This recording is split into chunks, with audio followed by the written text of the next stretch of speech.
Now, the parliamentary elections in Estonia have concluded. The Reform Party, led by Prime Minister Kaja Kallas, has emerged victorious. The result is not only significant for Estonia, but for Ukraine as well, as the current regime is one of the most staunch pro-Kiev governments in Europe. The Prime Minister said that her party would keep up the pressure on Russia, and this victory implies that aid for Ukraine from Estonia is set to continue.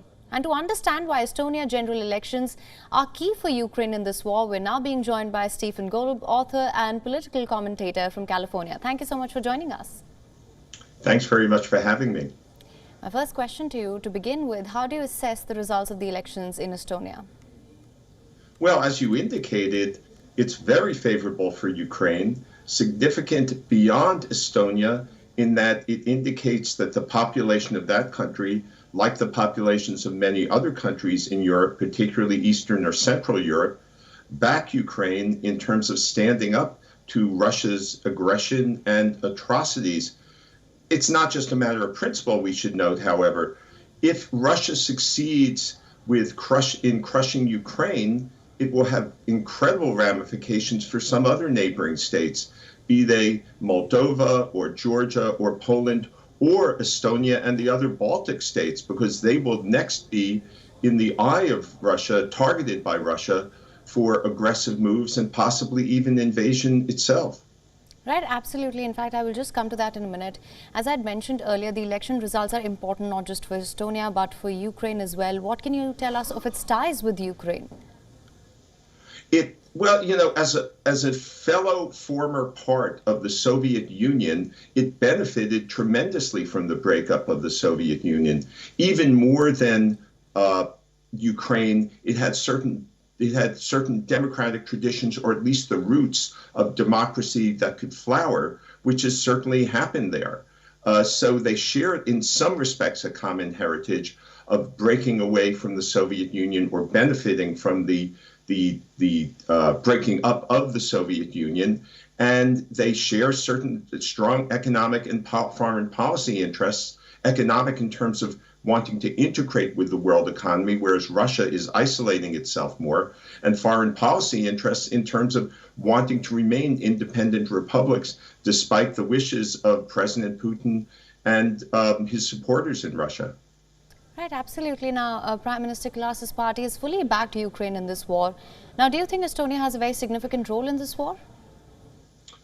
Well, symbolically, yes. In terms of actually providing financial, military, diplomatic support, it's not nearly as significant as other countries, even if we discount the US or Germany or Britain or France, which are just simply bigger and more powerful and have greater resources, economic and military, to bring to bear. Even a country like Poland is more immediately significant given its border on Ukraine and given the size of Poland. But still, it's the victory of a pro-Ukraine party in Estonia is really, really important symbolically and in terms of signifying where its support for Ukraine could go from here, which is in a positive direction.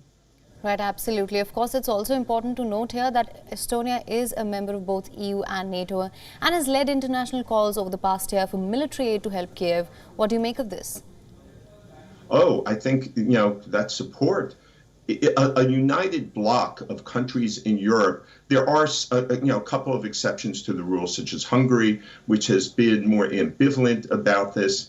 And that's because it tends to be heading towards being an authoritarian state itself, might be an exception to the rule. But the fact that there's a somewhat united bloc of countries in Europe that have actually come together against the Russian invasion of Ukraine is significant. And ironically, the point of the Russian invasion was to weaken NATO, or to show that NATO was weak. Quite the contrary, it strengthened the EU, strengthened NATO, is on the way of making them much more independent of Russian natural gas and oil supplies.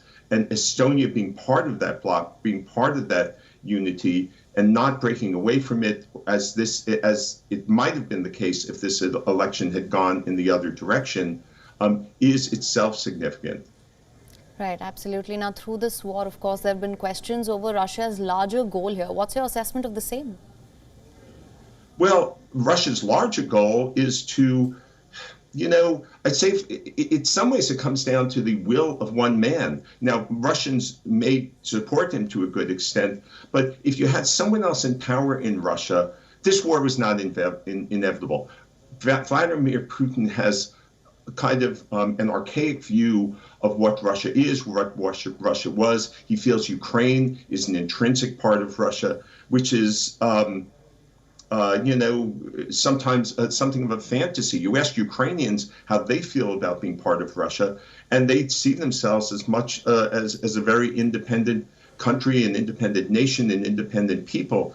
If I may, in terms of the bigger picture, in a sense, it's not quite military, but we have a sort of World War III brewing here. And I don't want to say military or nuclear or whatever across the globe, but between the forces of authoritarianism on the one hand and democracy on the other, democracies as flawed as they may be. And I think the authoritarian forces have kind of crested in many ways. It's not as though they've been defeated, but the fact that President Putin has had such trouble with the invasion of Ukraine says something about the flaws in the authoritarian model. One more thing I'll add in terms of the bigger picture is that it's in India's interest, actually, to see things in this way because Russia is in some ways now a client state of China.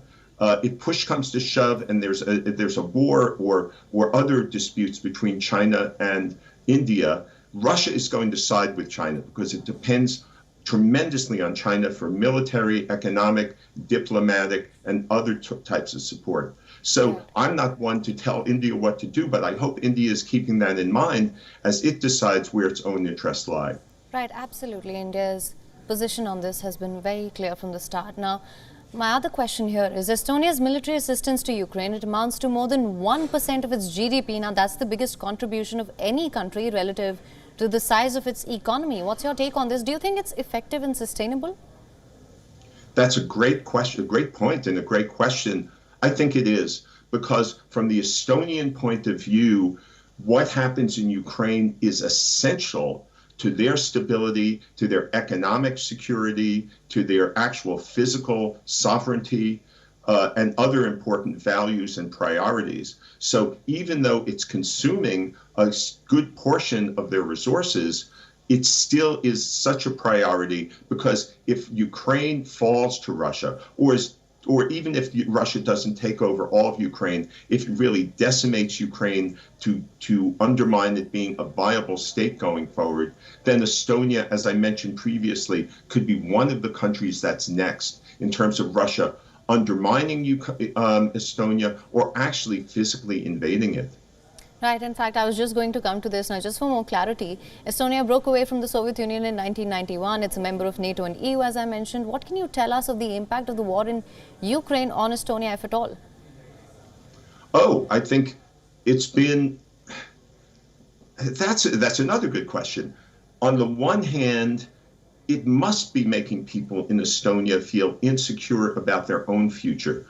For a couple of decades, this is a country that's advanced economically, that has, and politically in terms of being a stable and successful democracy and economy. And now you have an invasion that is relatively close to its borders by a country that once controlled it, Russia controlling Estonia when they were all part of the Soviet Union. So that must be a frightful experience, or at least an intimidating experience to go through. On the other hand, it's seeing that Europe is more and more united, which is positive, that its place is in Europe, which in terms of a democracy and the economy is far better than being aligned with the Soviet Union, which is really just a corrupt petrostate at this point.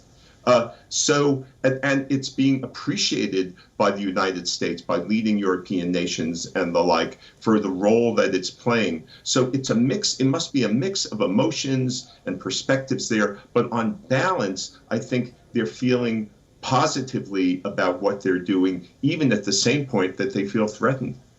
Right. Now, just circling back to something that I'd asked earlier. Now, there have been calls by various governments to rein in the aid and money that's been poured in for Ukraine. If Kalas's party wishes to keep up support for Ukraine, what are the challenges that it's likely to face? Oh, it's the same challenges I think we're facing in other countries, including my own. Uh, and I don't want to I don't want to paint the U.S. as a paragon of international virtue when we're talking about foreign policy or the like. My country has made mistakes. It's done things that I personally object to. It's done things that have not been in the interest of many countries around the world in its history. It's also done some very good things in its history.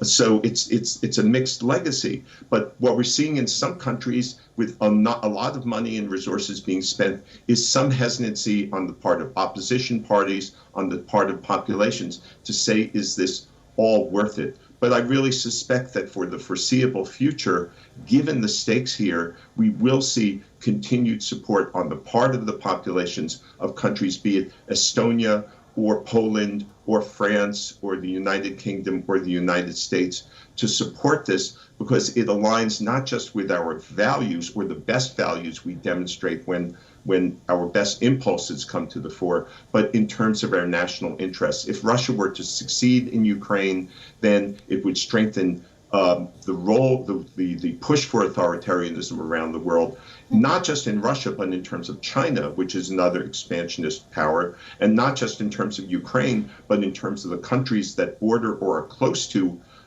China and Russia, such as India on the one hand, or China or Taiwan on the other direction. All right. Well, Mr. Stephen Gold, thank you so much for joining us with all your insights on this. Thank you very much for having me.